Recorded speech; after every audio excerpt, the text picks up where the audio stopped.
Okay, so that education visa I've had for the last 8+ months, it is done, canceled, gone. What happened? I'll give you an update next. Stick around, you ready? Let's go. Okay, let's go.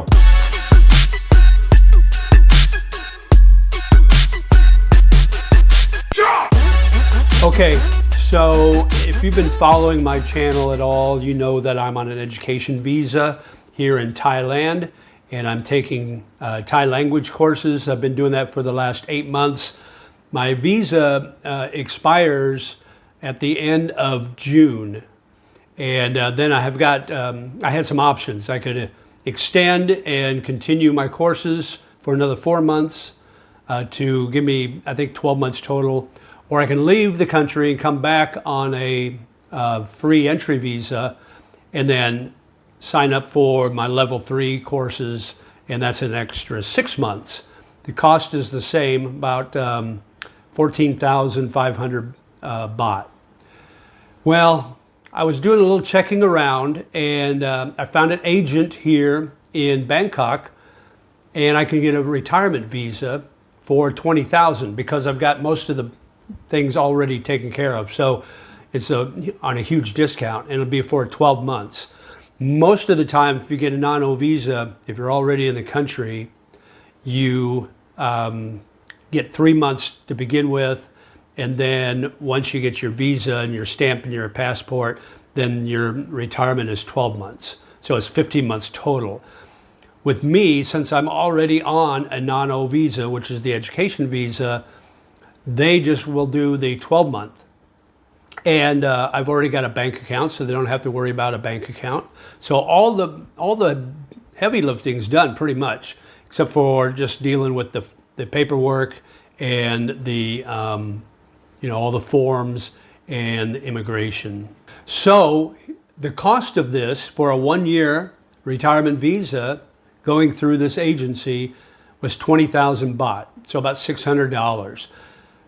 So I'm thinking to myself, it's like, okay, I can take 3 more months or 4 more months or 6 more months of Thai language and pay 14,500 plus another 2,000 for the visa if I leave the country, or I can pay 20,000 and get a full year of a retirement visa and not have to worry about anything other than my check-ins every 90 days.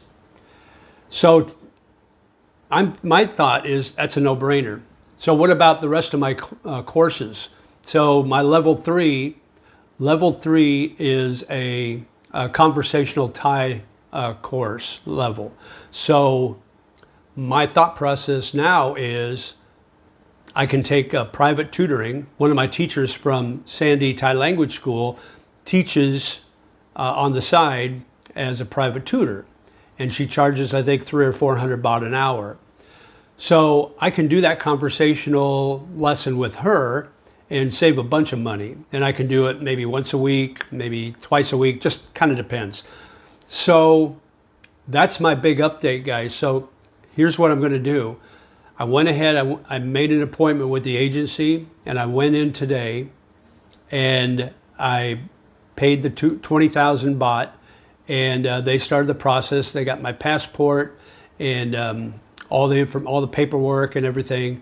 I signed everything. I will go in next Thursday, which is about a week, and they should have everything ready, and they will meet me at immigration, and we'll go through immigration basically together with the paperwork that they have, and I'll get my retirement visa for 12 months. So I'm pretty happy about that. Pretty excited about that. So that's kind of where I'm at right now. So what was the process like doing the education visa? Let me kind of tell you how that went. So my initial thought process was I wanted to live in Thailand full time. I wanted to learn the language since I was going to live here. So I wanted to assimilate to the culture. Part of that is learning the language. So I thought, well, I found a school that I really liked. It wasn't that expensive. It was 25,000 baht for the first 2 levels, which is basically 9 months, 8 months, 9 months. So I thought, that's a pretty good deal. I can stay on an education visa, open up a Thai bank account, learn the language, and do that for 8 to 14 months, depending if I continue on with level 3. Now, level 3 was an additional $14,500, like I mentioned before. So the total cost would have been about 40,000 baht total, not including the cost for the visas and the extension every 3 months. With this new thing I'm doing with the retirement visa, that's going to cost me 20,000, and that includes the visa.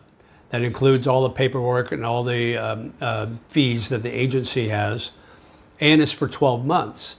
And all I have to do, from what I understand, is just check in every 90 days. Now, if I leave the country, I got to get a reentry stamp, just like I would, and just like I did when I had the education visa. So I'll still have to do that, and that's a single reentry is 1,000 baht. If I want to do multiple reentries, it's 3,600 baht, and that'll cover you for the entire 12 months. I would have to make trips outside of the country 4 times in the next 12 months to make it worth my while to get a multiple entry visa. So I don't think I'm going to do that many trips. In fact, I'm almost positive. I might do 2, maybe 3. So I will do single entry. I know it's going to be a little more of a hassle to do that every time I leave the country, but I'm going to save money. So I'll do single entries for 1,000 baht each. I can go to immigration and get that single entry stamp there, or I can do it at the airport before I leave. The thing is, though, you got to get that re-entry stamp. Otherwise, if you leave the country, you come back, you lose your current visa. So, and I don't want to lose my retirement visa. So if I make a trip somewhere, Da Nang, Philippines, Japan, Kuala Lumpur, wherever, I'll get that single re-entry stamp for 1,000 baht, and I'll probably do that at immigration. I'll wait an hour or 2 in line for that. I could do it at the airport, but I would rather do it at immigration. That way I know I've got it before the day I leave. In the back of your mind, you always think, well, what if I go to do it at the airport and something goes wrong, I don't get it? Then I can't leave and come back on that visa. So I'll do it beforehand. But it's just a minor hassle waiting in line in immigration. You'll get there about 8 in the morning. You probably get out of there before noon. That's usually how it works. So you're talking 2.5, 3.5 hours. Not a big deal. Hey, I'm retired. What else I got going on? So moving forward now. So my classes weren't supposed to end until June, the 1st of June, or the end of May. I'm just going to probably skip the classes for the rest of this, because they're just kind of, to be honest, they're combining the level 3 with the level 2 students. So it's almost a little above my head as far as the new instructor. She speaks all Thai, doesn't speak any English, and speaks very fast. So to be honest with you, it's been a little hard to catch on, and I probably need, if I was going to go through level 3, I probably would need that extra 3 weeks to adjust and get ready for level 3. Since I'm not doing level 3, I'll be doing the private tutoring, and I can go at my own pace because it'll be one-on-one, and I can have the instructor or the tutor cover the things I feel I need more work on, like vocabulary, sentence structure I'm okay with. The reading and writing I'm not too worried about. It's just understanding casual Thai speech and me being able to have a conversation. And that's what I'll focus on when I do the private tutors. So I'm excited about these new things that have coming up. I'm super excited about getting my visa now, my retirement visa. I should have it within the week, and I'll be good for a year. So I'll let you know, I'll give you a quick update when everything comes to fruition and I get that stamp, and I'll show you the stamp. So anyway, let me know in the comments below what you think about the whole process. I could have done it myself probably, but I would rather have somebody that knows what they're doing, cross the T's, dot the I's, get everything in order so I don't have to start over again if I mess up myself. So anyway, comment below. Make sure you like, share, and subscribe to my channel. I would appreciate those thumbs up. They really help the algorithm. And we'll talk to you again soon. As always, live life, my friend. Sabay, sabay. And talk to you later. Bye.